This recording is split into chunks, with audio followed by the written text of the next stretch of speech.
Hello, my friend. This is The Pathetic Truth. I am your host, Yanexi. Welcome back. If you are new, welcome in. I invite you to take a seat, get comfy, and join me for a conversation as I would like to continue telling you my story of awakening. Before we start, I would like to add a little disclaimer. My content is not for kids, so if the kids are around, please pause and then just come back to me later. I thought I'd start with a poem from my book that I think provides a good recap of episode 1. The poem is called The Aliens, and here it is. That moment when you look into the eyes of another, and a vague memory, a recognition, colors your synapses, a gaze that screams an unspoken, "Where have you been?" Like two aliens in human disguise, left behind by their ship at separate distant shores. And now, here we are, lonely no more. I think that encapsulates part of how I felt when I made eye contact for the first time with this other person. That lightning bolt moment that I had described. It wasn't just that I saw, like, I looked into the eyes of God and that I felt seen. There was something of like a recognition that someone else from my species had found me. I know it sounds kind of cheesy, but that's how it felt. And have you ever felt like that? This was a first for me. I think what comes closest to this was when I met my first boyfriend when I was 15, when we finally met, and he introduced himself, and I shook his hand. There's something about the hand that it felt, I was just kind of like, I think I know you. Well, this that I experienced, this lightning bolt moment, was like that, but it was a lot more intense because it was with the gaze, with the eye contact. Because this person going forward is, I consider, a co-protagonist in this story that I'm telling you, I'm going to refer to him as Vincent. That is not his real name, and I do not know anyone alive by the name of Vincent.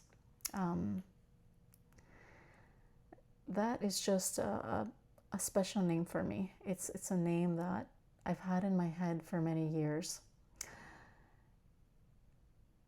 It's also the name of the beloved character from the movie Gattaca from the mid-1990s.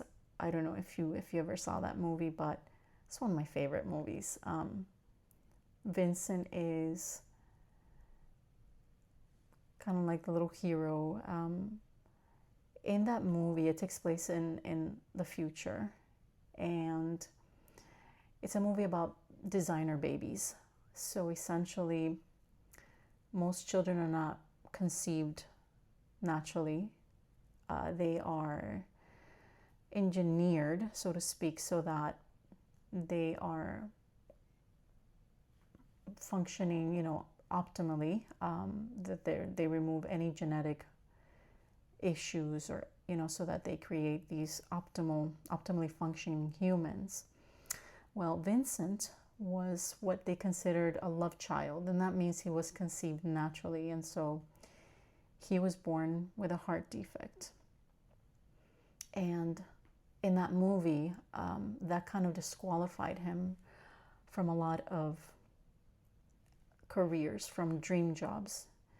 And Vincent wanted to be an astronaut. And he basically, in spite of his heart defect, his drive was so strong. His desire for this dream was so strong that he stopped at nothing to achieve it. And he also had a couple of people help him along the way. So in that sense, it's a character that just really calls to my heart, and that's part of what's special about the name Vincent. But I digress a little bit. Let me tell you about my co-protagonist, the man that is a co-protagonist in my story, my Vincent. Just to paint a picture for you. So he is very attractive, objectively speaking. As if I can describe him objectively at all, but he's around my age, and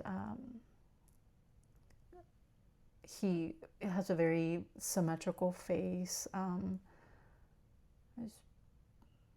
There's this regal quality about him. I don't know. The guy looked to me like a king. There's just something he looks very poised. He has or had a little bit of facial hair, very well groomed.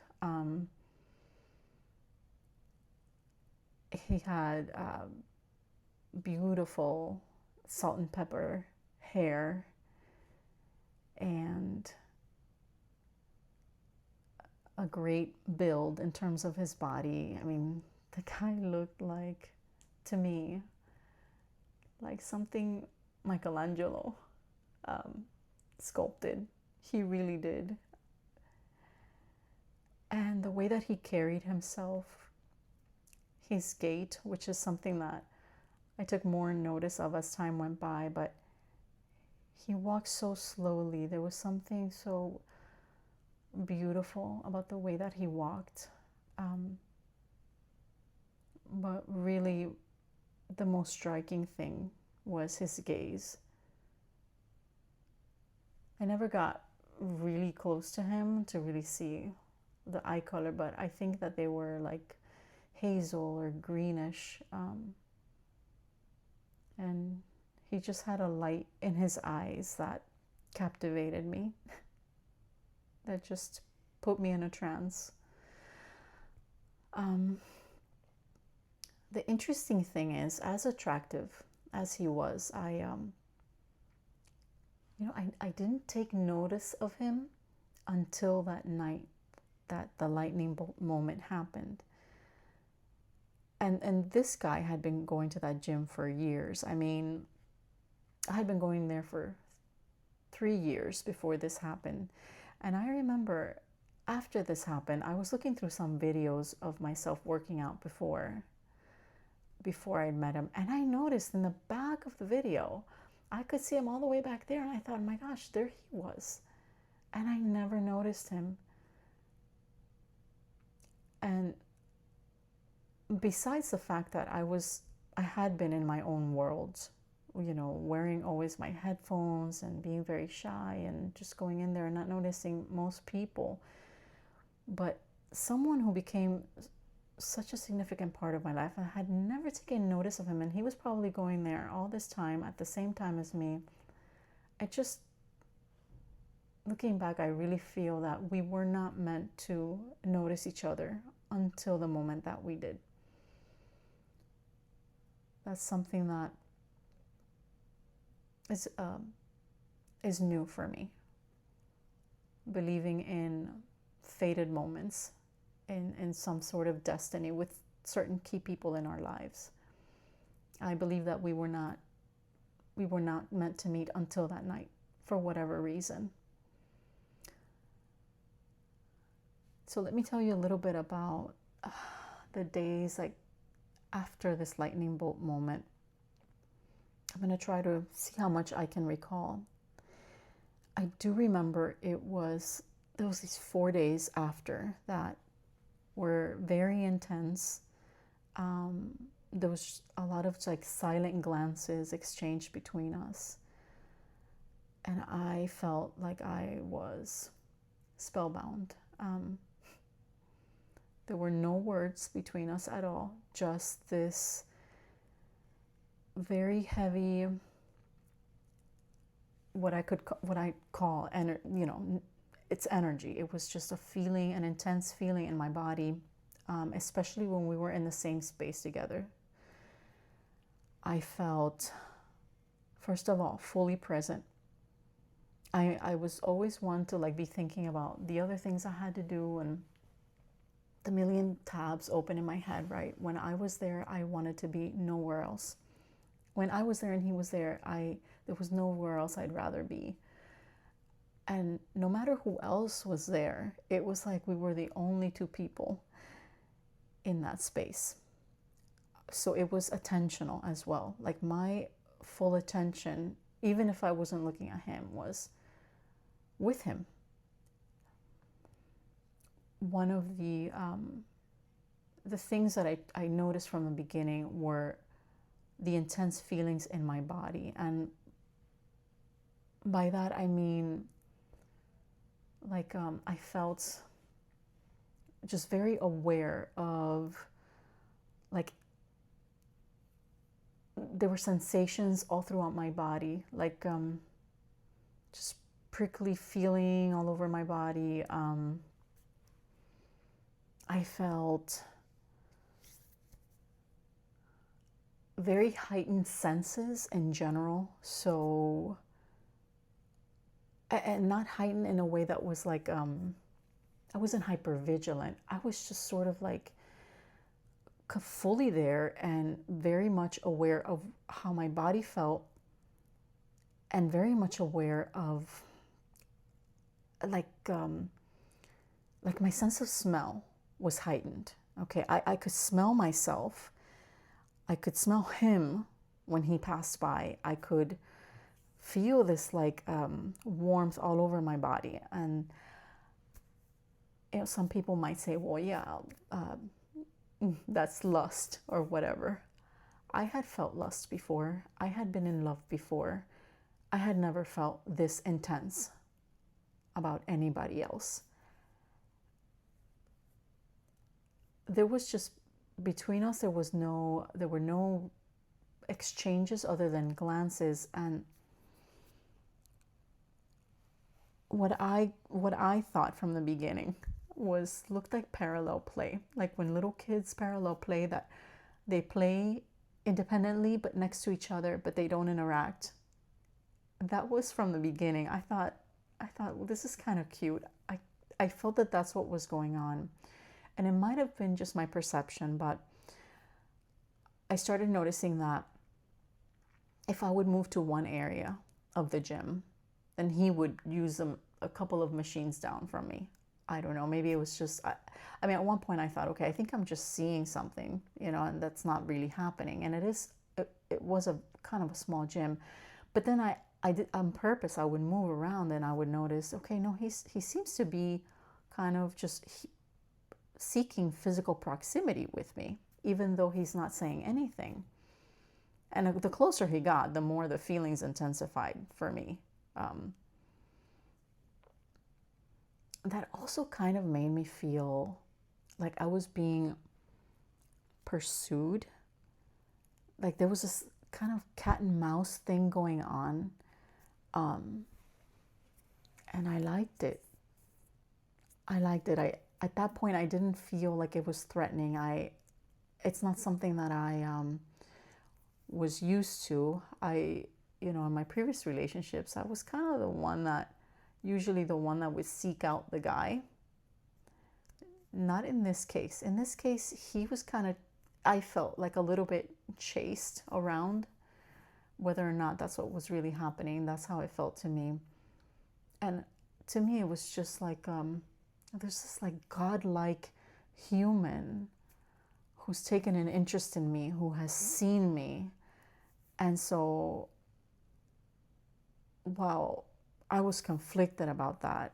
Um, it was also exhilarating.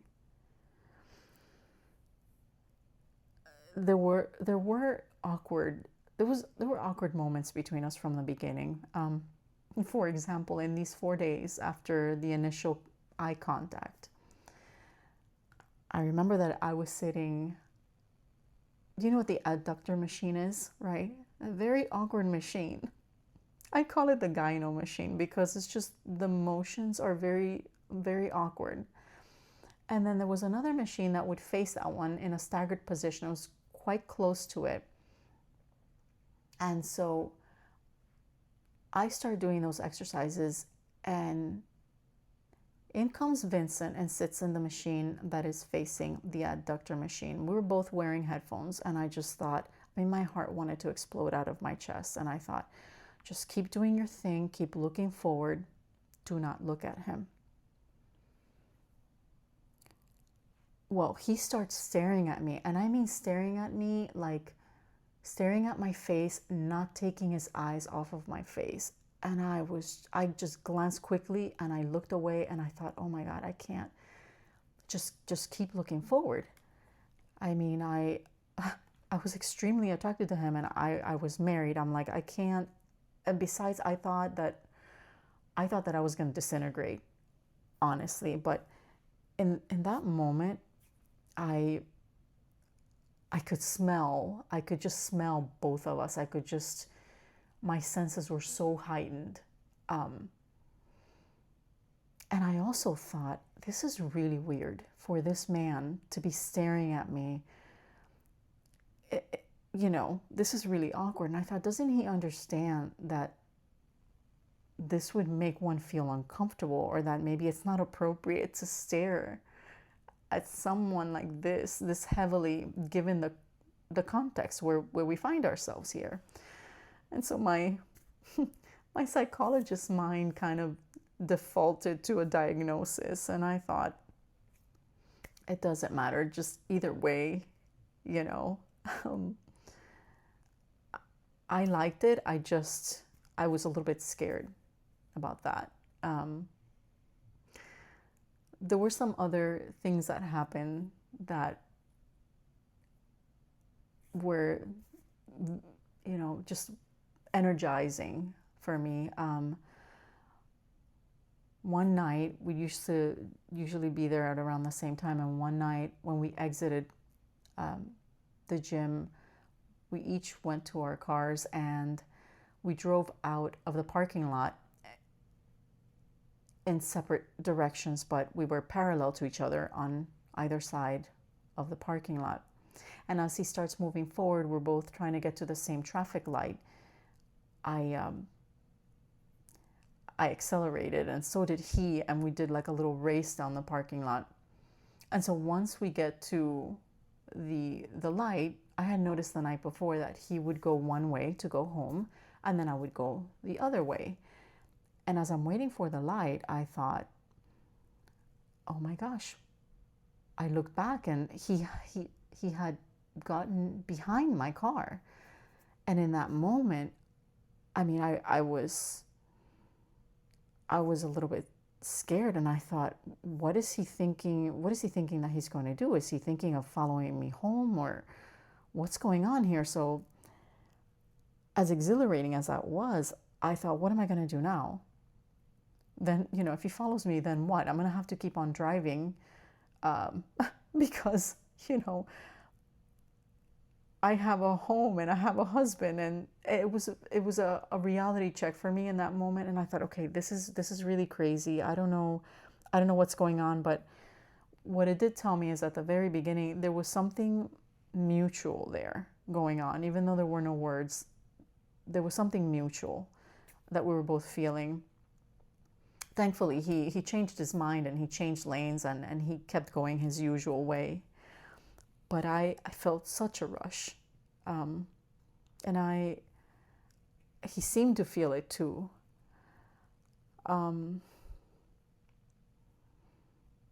I thought, nothing can happen here. But I thought, I'm not gonna pretend that I don't feel like this.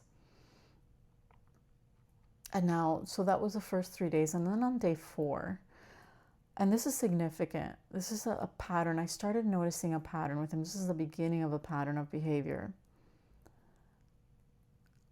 When he came into the gym on day 4, it was kind of like I was looking at a completely different person. Just his demeanor was not what it was the first few days. He just looked like his head down. He looked really low energy, and just kind of dejected. And I thought, well, this is a different person than the one I've been seeing the last few days.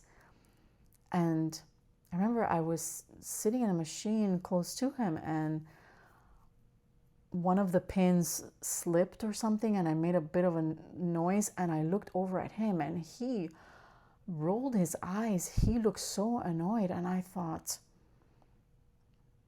am I dealing with is this the same person here?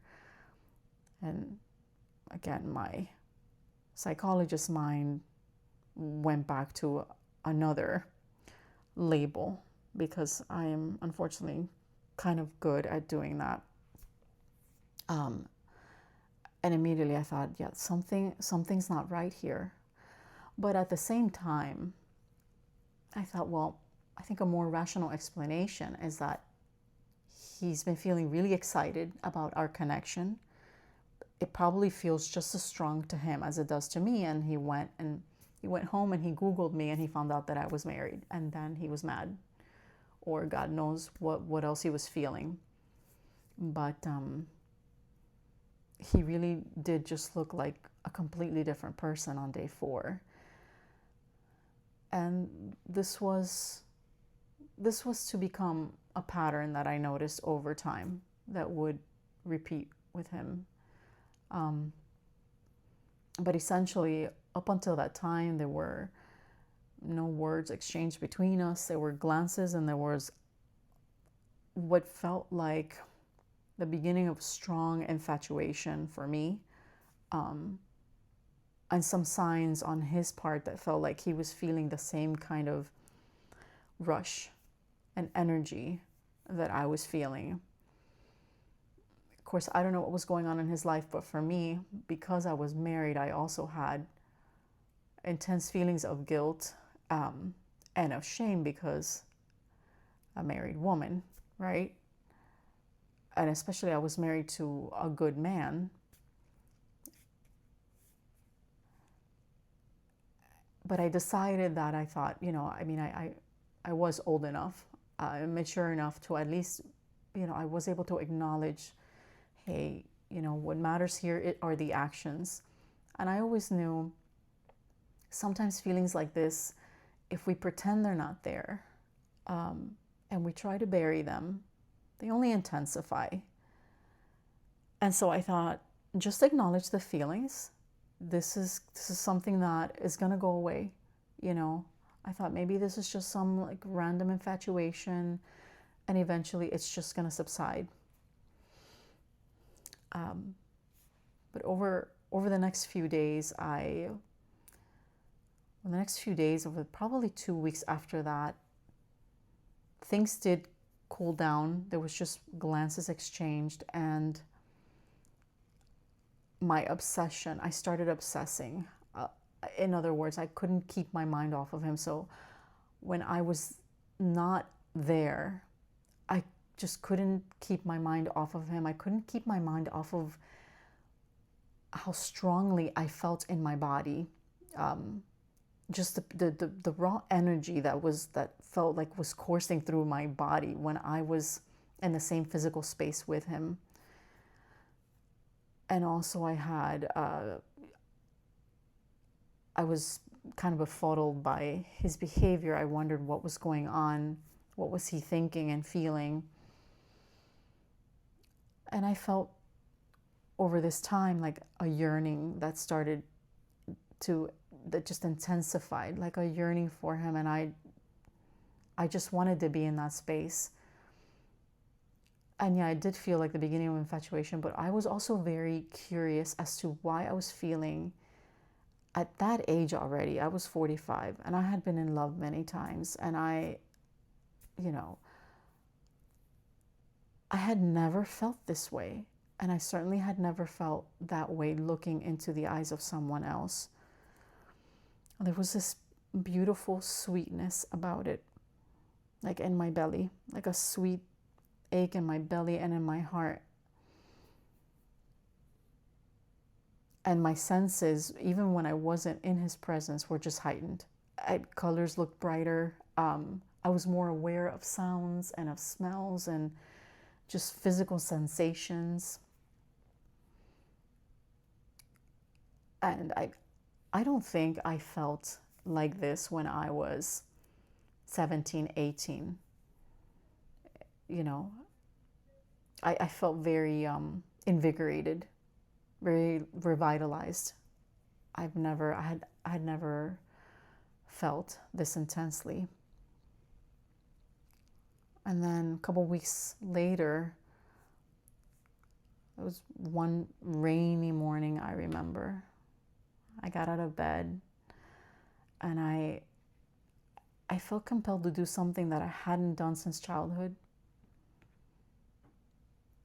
And I had no idea how this one little action was going to change the course of my life. I'd like to tell you about that next time that we talk. I think we'll leave that for next time. And I want to say thanks for sharing your time with me. I hope that you'll join me next week.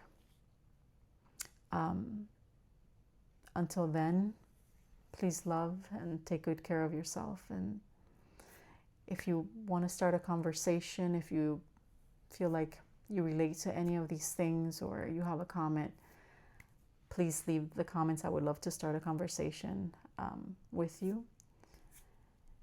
And I will see you next week, my friend. Take care.